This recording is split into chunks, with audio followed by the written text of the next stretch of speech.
අපේ ගෙදර කවුරුත් නැහැ. ඒකින්ද මං ඉතින් තනියම උයන්න යන්නේ. අපි බලමු මොනවද හදන්නේ කියලා. මුලින්ම මෙන්න මේ විදිහට වතුර ටිකක් දාලා හොඳට හොද ගන්න ඕනේ. එකපාරක් නෙමෙයි මම නම් 3 පාරක් හොඳට හොදගත්තා. මේ ඔයාලට චූටි වීයට පේනව නේද? මේවා කඩේ හාල් නෙමෙයි හින්දා. හාල් ටික හොදලා විනාඩි 15කට විතර පස්සේ හෙන ගේමක් දීලා ලිපවුල ගත්තා. ඒ කරලා හාල් ටික ලිපේ තිබ්බා.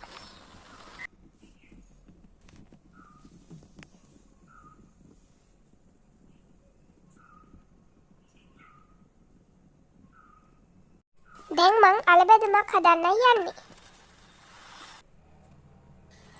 ඊට පස්සේ මම මේ විදිහට ලුණු කෙඩියකුයි කරපිංචා අතු දෙකකුයි කොච්චි කරල් කිහිපයකුයි තව මොනවද කුරුඳු කෑල්ලකුයි ගත්තා. ඊට පස්සේ මෙන්න මේ විදිහට අලගෙඩි දෙක අරගෙන කුටු ගා ගන්න ඕන. මේක නම් ටිකක් හිතනට වඩා අමාරු වැඩක් ළමයි.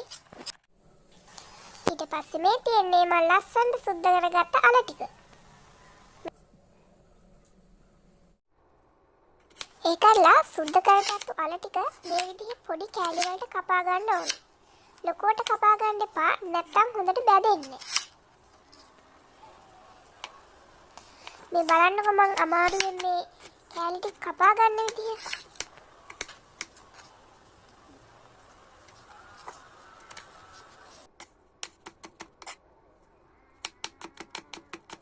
ඔයාලා බලන්න ඇති මොකද මම මේ අල කපන විදිහ කියලා. ඉතින් මං අල කපන විදිහ තමයි.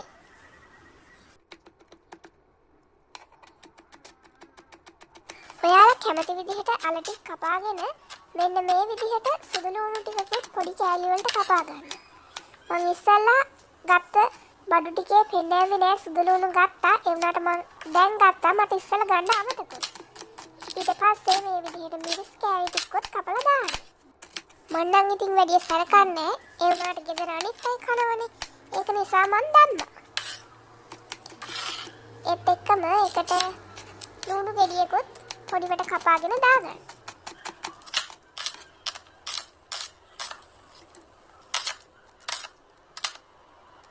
මෙන්න මේ විදිහට අමාරුවෙන් හරි කමන්නේ ලුණු නම් අනිවාර්යෙන් දාගන්න ඕනේ. මං අල ටික කපා ගන්නකොට බත් එක නම් ඉදලා තිබ්බා ළමයි. ඒ වුණාට බත් එක ටිකක් පිච්චිලා. කන්න බැරි වෙයිද දන්නෙත් නෑ. ඊට පස්සේ බාතලෙට තෙල් ටිකක් දාගෙන අර කපාගත්ත ලුණු ටික එහෙම එකට එකතු කරගත්තා.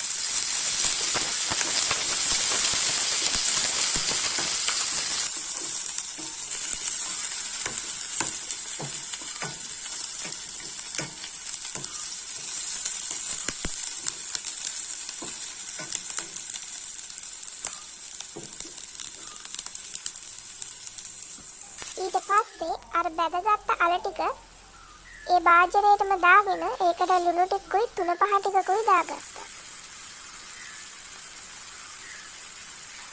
හැබැයි පළවෙනි පාරම දැම්ම ලුණු ටික මදි වුණා. මං ආයෙත් ලුණු ටිකක් ඇඩ් කරගත්තා ළම.